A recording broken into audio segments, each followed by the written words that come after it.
Friday. Hello and welcome to this latest edition of Pompey Talk. My name is Mark McMahon, and joining me today to discuss all things Pompey is the News' Jordan Cross. Jordy, some people accuse the players of being on the beach. You look like you've maybe down tools and decided to do a wee bit of exploring outside instead of working. What's going on? I've just had my pay review, Mark, so I need a bit of sunshine to cheer me up. That's the deal. I can go. My house is a bit like the press box in the South Stand. You can go in there in August and it'd be cold. So I've come to the garden for a bit of sunshine to lift the spirits. Not that it needed lifting, particularly after the weekend, because there was much to enjoy about that occasion, wasn't there? Very much so. Like, great result for Pompey. Up the 18th from the table, 7 clear of the drop zone. What was all the worry about? It does feel a bit like that, doesn't it? Because now we've equaled the points total for last season, 54 points with a game to go. And like, if anyone had said that a few weeks ago, they'd have thought, you need your bumps feeling, wouldn't they? It's an incredible turnaround, obviously, based off that 3 wins in 8 days. And was it 4 wins and 2 draws from 7 now? Something like that, isn't it? So incredible turnaround, real optimism. The sun starts shining, doesn't it? And it was an excellent away following, joyous occasion. The game as a spectacle was very, very poor, very pre-season for half an hour. So low on quality. I don't think we had a shot to speak of for half an hour, and then Pompey's first shot was when they scored. So that was the one piece of quality where there was not a lot of quality in the game in terms of the assist from Blair and a really smart finish from Segic, and then it was the Adrian Seager show from there. But I must hasten to add the introduction of Josh Murphy it just reminded you what you've been missing, because it changed the game. He created in the space of that half an hour or so 3 or 4, probably 4 or 5 actually, really good chances, opportunities with that wicked delivery he's got. And that was just it's lovely to have that back. And then the scenes of celebration at the end, and 10 more seasons, John Mousinho, and all the song which has been sort of on repeat in my head ever since. Yeah. We'll touch on some of those, and obviously Segic is going to be a main part. But just when you mentioned Murphy too, it's sort of he gave a very good reminder of what it could have been like if he had been fit for a lot longer than he has been this season. I mean, he put himself through the mill, didn't he? And all the signs were, John pretty much said he won't bother risking Murphy off the back of Coventry. There was all that, he was saying he wouldn't play, but they've obviously had a conversation, and he felt he had a bit of football in him, so he gave it a go. But yeah, it's just that it was back to the kind of all the signifiers of that fantastic maiden season at Pompey, where he cleaned up the player of the season. Plaudits for Josh Murphy. He hasn't been able to repeat that, but he's still turned out the numbers. I think he's the top on assists still, even with that huge period of that out of the team from December, wasn't it? After Derby, where he was playing with the aid of injections and a number of different problems. You can reel them all off, but it was the metatarsal, wasn't it, that done for him in the end, and the surgery that came off the back of that. So, yeah, good on him for getting him back, because he's been, just for that, even that cameo at the weekend, it was a real joy to see him. Yeah, no, definitely. Yeah, good to see Josh Murphy back. So the Adrian Seager shows you put it. What a season he's having! Like, I think people tend to forget. Although it's been up and down all season, he's had a great end of the season too. I seem to think people forget that he's only 21. This is his first season at Fratton Park, first season in English football. There is going to be bumps along the road, but my goodness, he's had a wonderful season. Incredible. That's what's that? 4 goals and 3 assists now in 5 for him. Top goal scorer. He's a great lad. He's your typical Aussie. He's not shy. He's not short of confidence, but not in an arrogant way.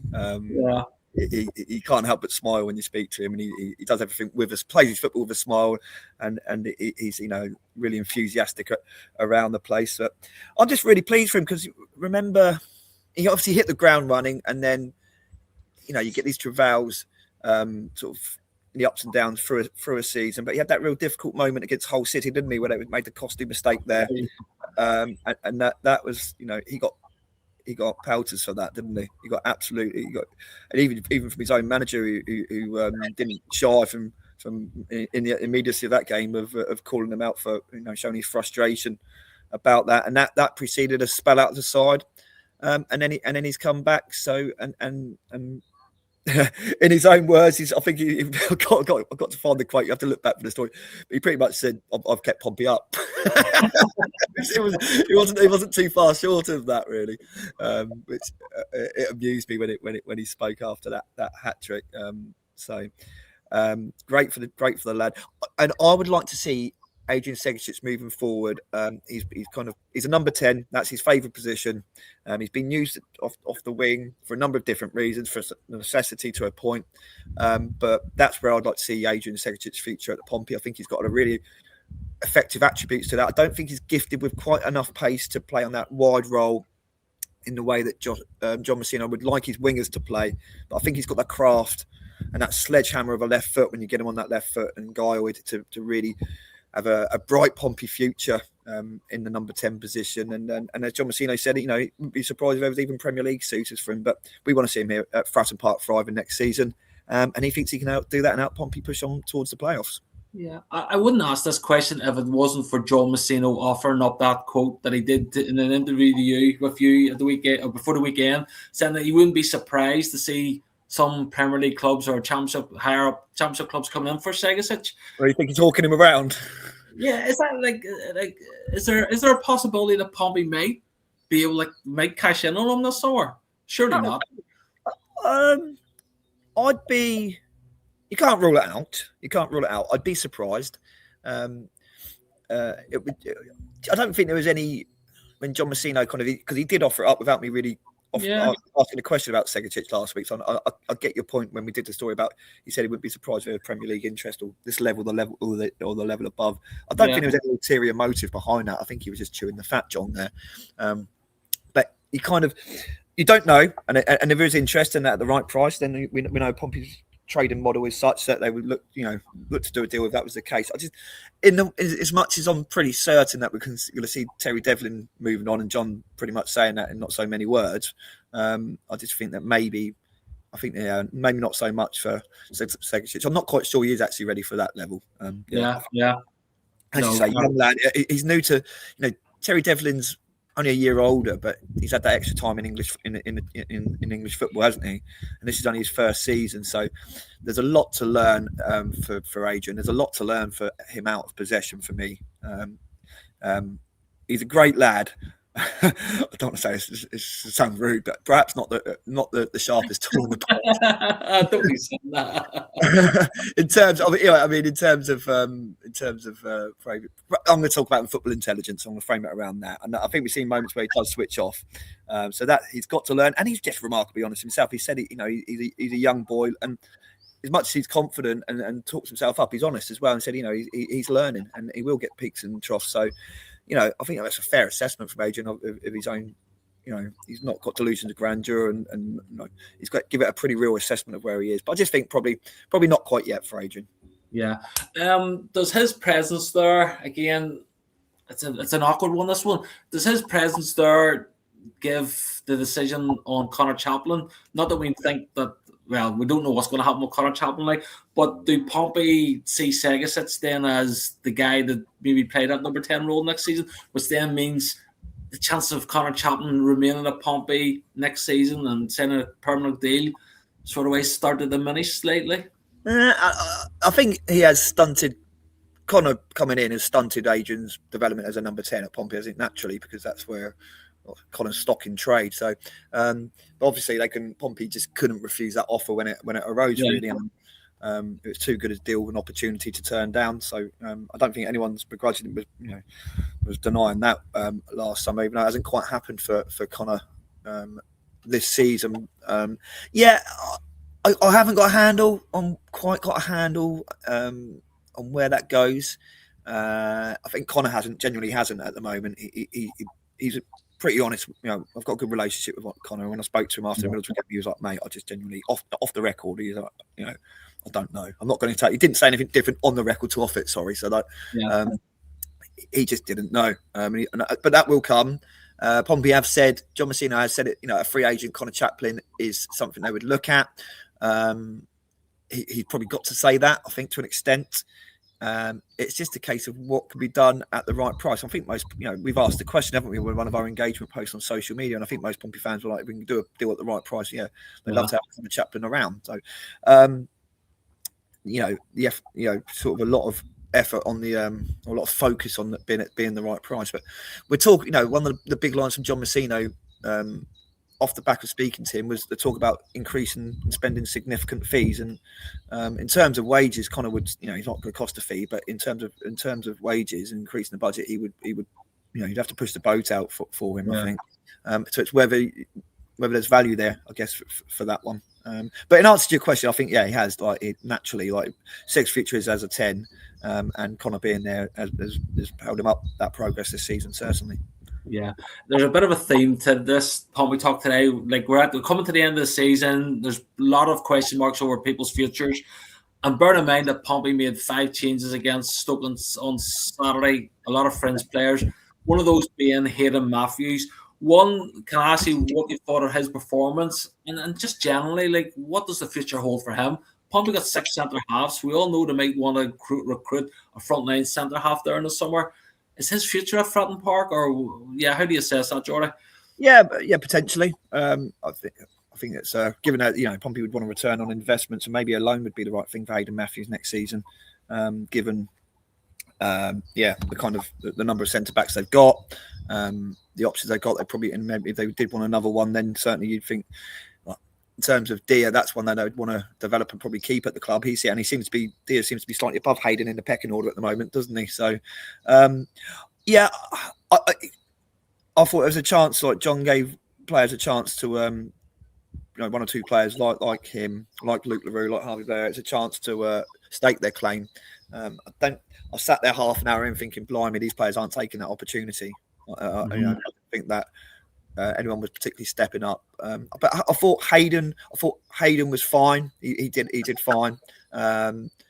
He's confident on the ball. He's good in possession, which Jojo's not, if I'm frank. So there is that, but maybe a loan for him.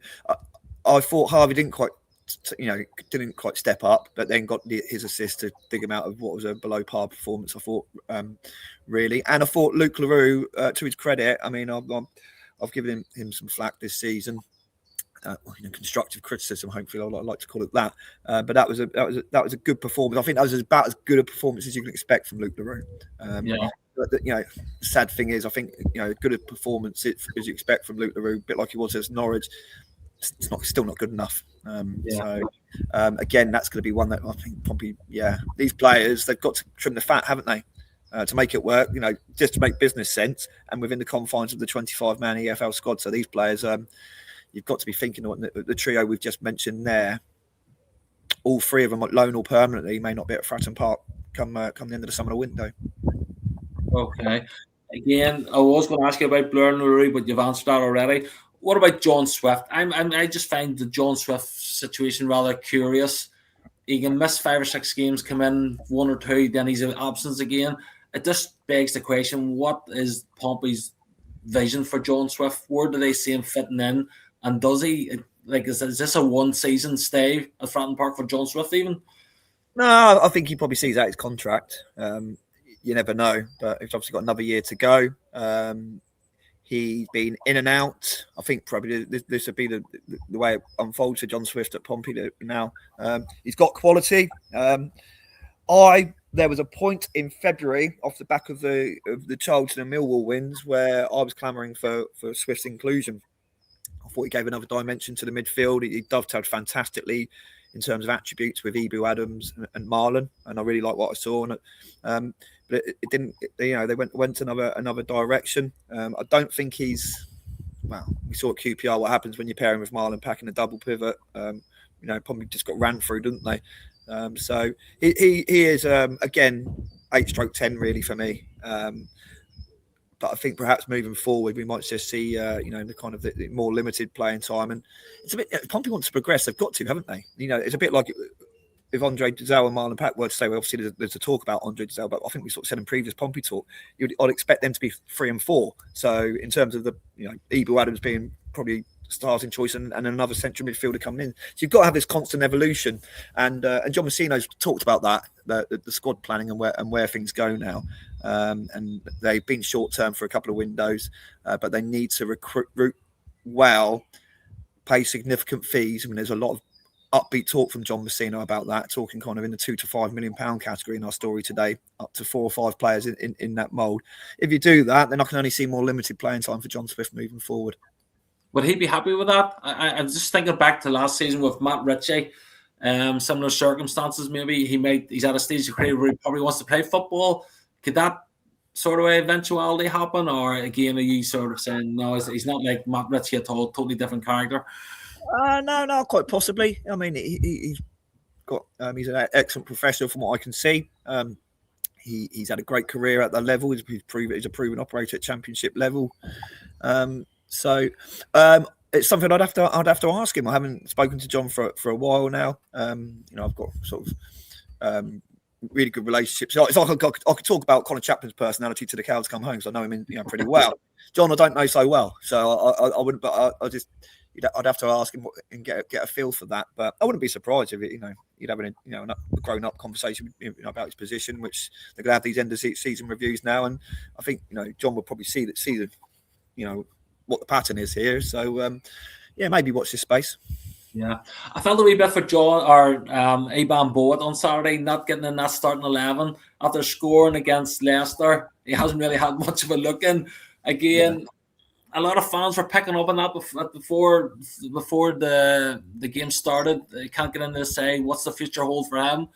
Again, it just begs the question, like, what does his future hold at Fratton Park? Yeah, I can give you a bit of insight on that one, because I was sat with him at the end of season dinner.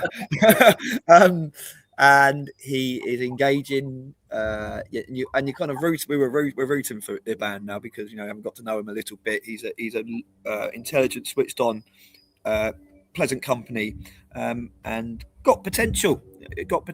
I don't think he's going to be out of those 6 defenders. He's going to be front line, but he himself is honest enough to know that if he's not, or say even if he's not going to be, if it's going to be like it is this season, I think Iban wants to get out. He wants to get out on loan and play football next season. He wants to be playing sort of 40 games. I don't particularly think it looks like that's going to be the case at the moment at Portsmouth. So I think that would be the pathway for him, most likely, as things stand. There'll be every chance that they come in and they get a clean slate. Some people come through in pre-season. We see it all the time. Yeah.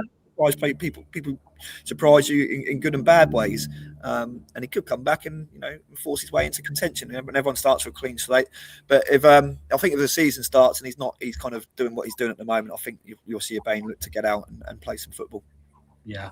Again, I'm just continuing the theme here. So forgive me for just throwing these types of questions at you. But Andre Dizelle, there was a lot of talk about Andre Dizelle before the game, speculation linking him to DC United.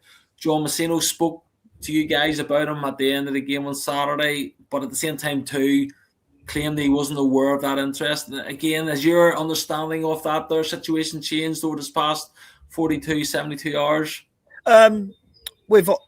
I spoke to John last Thursday about out-of-contract players, and he was hopeful. He thought that Pompey being in the Championship would strengthen his case with keeping them.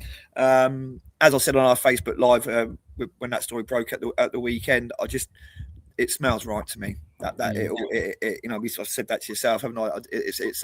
I haven't got any detail from his camp about it, but it's we say there's a guy in Dieng that we've been linked with, and when his transfer stories come out and they've got 5 or 6 clubs to their name, it's normally an agent peddling it. This is a very precise story from a credible source on MLS football, with one club mentioned and a deal agreed for Andre Dizelle to go to DC United. I think I've told you, I don't mind saying it. I spoke to him after the Ipswich game, and he was a little bit wary about speaking to me, and that rang an alarm bell for me, because Andre's a very pleasant young man, polite, engaging, never turns down an interview.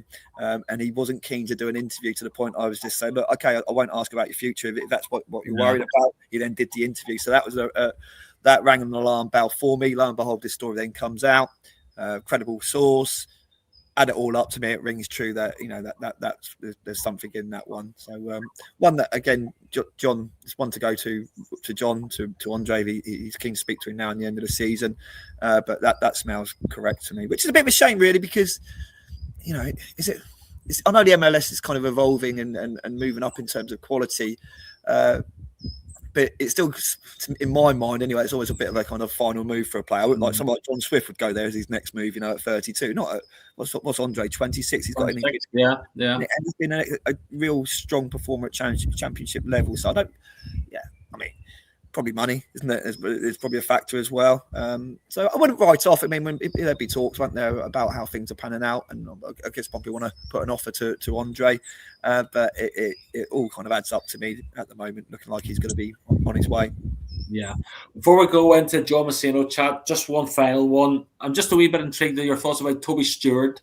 There's some quotes come out from him over the weekend talking about how he's going to come back to Pompey, but he's still not 100% sure what the future holds.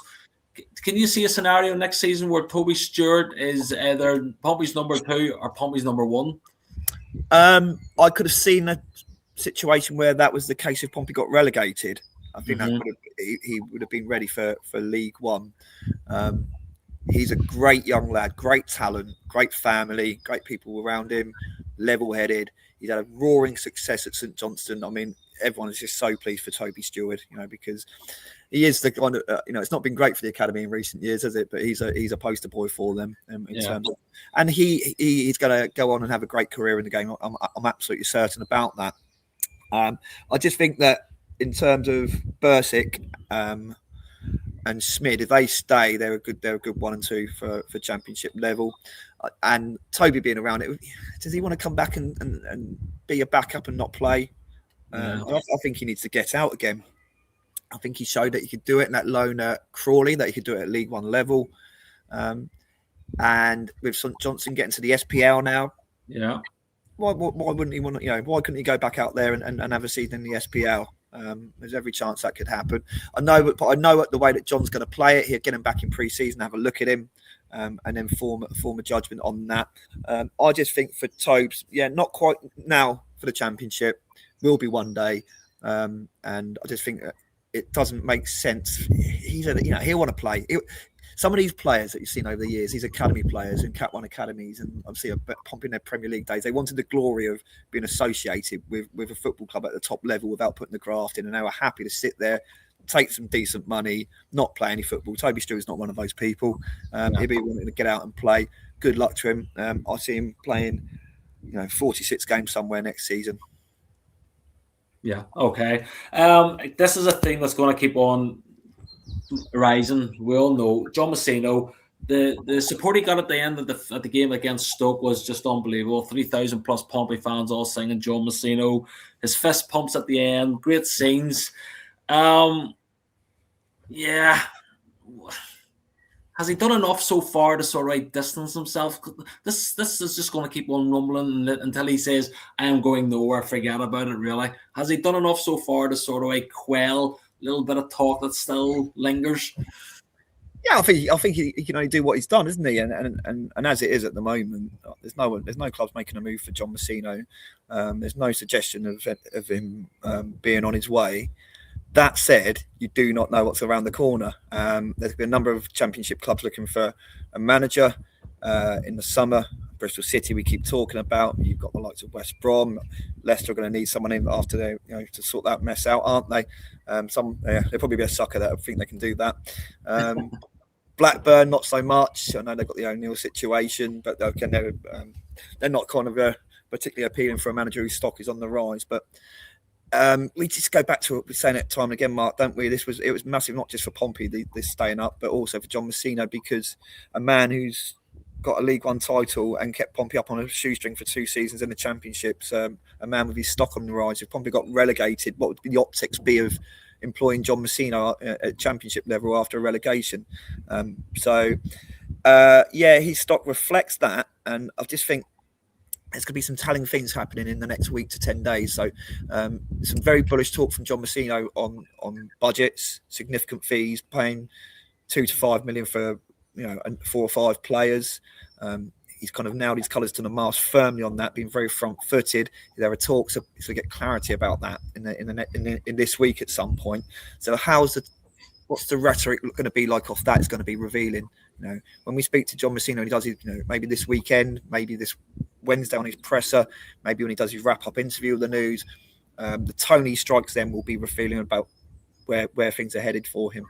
So we don't know what's around the corner. I think people might well come for John Mousinho, but then he's got to weigh up also, does he go to a club where maybe like Bristol City, where there's going to be expectations there of like achieving things, and there's a lot of clubs, like 10 to 12 clubs like that in the Championship.